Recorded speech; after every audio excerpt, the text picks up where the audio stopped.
C'est officiel, depuis le 3 août 2016, le karaté fera sa première apparition aux Jeux Olympiques de Tokyo en 2020. La discipline accueillera sur ses terres ancestrales les athlètes du monde entier, une nouvelle qui enchante les amateurs de ce sport, comme au club d'Aguerre, l'un des plus titrés de France. Enfin une récompense, parce que l'on considérait, nous les karatékas, comme une injustice de ne pas y paraître depuis tant d'années. Maintenant qu'on y est, on est ravis, on va se donner les moyens pour réussir au plus haut niveau et devenir en fait maintenant une discipline à vocation olympique. La France n'arrivera pas en novice au Japon, elle figure parmi les 5 plus grandes nations de la discipline. 260 000 karatékas foulent les tatamis des 5 000 clubs de l'Hexagone chaque année. Pourtant, la médiatisation autour de cet art martial est encore faible. Figurer aux Jeux Olympiques devrait changer la donne. Au fur et à mesure qu'on en parlera et qu'on se rapproche de l'échéance, certainement on aura des répercussions. Et imaginez si on a des médailles d'or.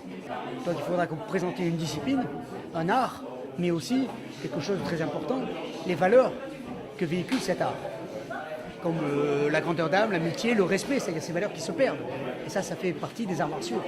Ici, on travaille le contrôle de soi et on se dépense sans compter. Rigueur, discipline sont les maîtres mots une fois le dojo pénétré. Les adhérents y viennent par plaisir, loin d'une quelconque ambition internationale. Maintenant, direction le CREPS, le centre de ressources d'expertise et de performance sportive. Situé à Châtenay-Malabry, le complexe abrite les potentiels champions de demain. Adrien Bourg, champion de France cadet minime, sera peut-être en course pour une médaille à Paris en 2024. Je suis vraiment très content parce que c'est quand même un honneur d'être dans cette génération-là et j'espère pouvoir y participer parce que ça serait vraiment quand même un exploit et quelque chose d'irrenouvelable, je pense. Ouais. Donc c'est vraiment un grand honneur et je ferai tout pour y participer. 2020 c'est trop juste? 2020 non, je vais être un petit peu juste au niveau de la tranche d'âge. Donc ouais, je vise vraiment 2024 et je donnerai tout mon potentiel.